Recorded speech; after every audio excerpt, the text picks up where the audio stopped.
creo que, digamos, si uno toma la cuestión nacional popular en un periodo de larga duración, se puede ver que el capitalismo como tal, en cualquiera de sus fases, acumulación primitiva, mercantil, industrial, imperialista, etc., siempre fue un fenómeno imperial capitalista, que tenía tres contradicciones intrínsecas. La contradicción entre burguesía y proletariado, que analizó Marx en los países centrales, la contradicción entre grandes potencias por la hegemonía en Europa y el dominio de las áreas coloniales,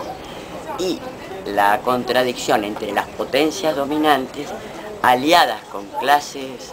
privilegiadas en las periferias contra las mayorías populares. Y esto dio tres nacionalismos, históricamente, en grandes rasgos. El nacionalismo de las grandes potencias, que fue patrimonio de las clases dominantes y que llega a su exacerbación con Hitler, si se quiere. El nacionalismo de las clases dominantes periféricas, que buscan el control de determinado territorio en términos de recursos recursos naturales y recursos económicos sociales, pero que es un nacionalismo subordinado al nacionalismo de las grandes potencias.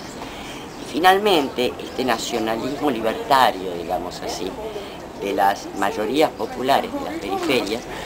que buscan en el nacionalismo una forma más de su identidad histórica, ¿no? Porque son raíces étnico-culturales, con sus mestizaciones, con los aportes, etcétera, que van dando líneas de identidad a lo largo de la historia y que de alguna manera se expresan en los nacionalismos populares como elementos heterogéneos que tienen dos factores fundamentales. Primero, el reconocimiento de la dignidad integralmente humana de estos sectores, negros, indígenas, mestizos, etcétera, que fueron despreciados como seres integralmente humanos por los otros dos nacionalismos. Y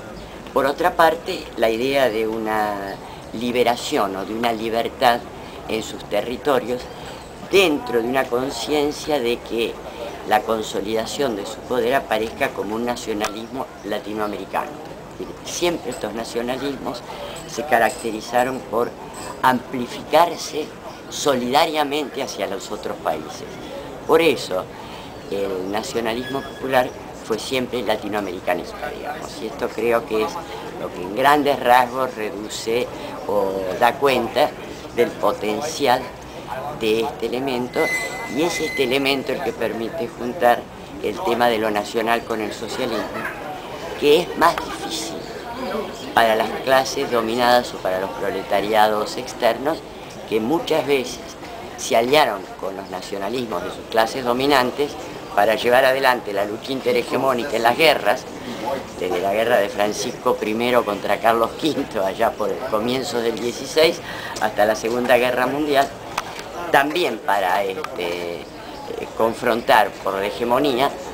o por el dominio de los sectores de las mayorías sociales de la periferia.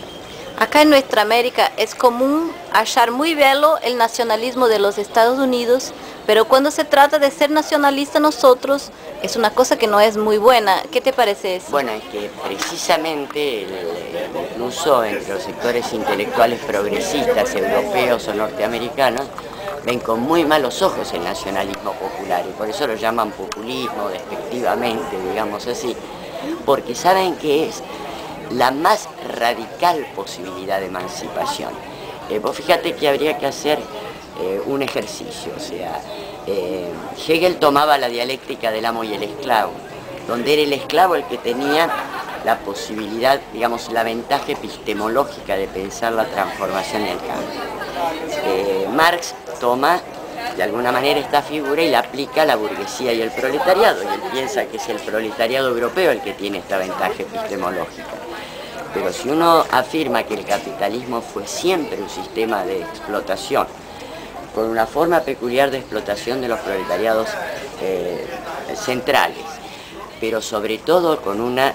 política de saqueo y expoliación a esto que llamaría Darcy Ribeiro los proletariados externos. Estos proletariados externos unen a la explotación social el desprecio étnico-cultural y por eso han tenido también, además de la experiencia de explotación, la experiencia del genocidio, porque en tanto son menos que humanos pueden ser masacrados. Entonces, creo que esto molesta porque es un nacionalismo infinitamente más radical y que si uno se pone a ver, son los que tienen la ventaja epistemológica porque además tienen que ver su propia historia y la historia de las clases dominantes de sus propios países y la historia de los proletariados de los países centrales y las clases dominantes de los países centrales. Entonces, la ventaja epistemológica es incluso más integral que la que Marx plantea para el proletariado europeo. ¿Y qué análisis haces tú de este evento que el IELA ha promovido acá en Florianópolis? Bueno, yo creo que es un salto cualitativo, algo de un valor que tiene que reproducirse, porque uno de los grandes problemas que tenemos en América Latina es el mutuo desconocimiento de la situación, sobre todo el mutuo desconocimiento de las dinámicas internas, de las miradas internas de cada uno de estos procesos, que obviamente nos dan la versión de los medios de comunicación, pero todavía no tenemos medios propios para comunicarnos y establecer estas redes alternativas que va a ir construyendo la otra visión de la historia. Entonces creo que es un aporte invalorable que a lo largo de varios días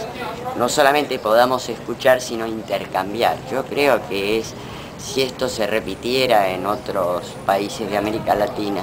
no solamente para el campo intelectual, sino para que aquellos que intervienen aparezcan como voceros y expandan esto, me parece que es clave, porque tenemos que hacer esa red alternativa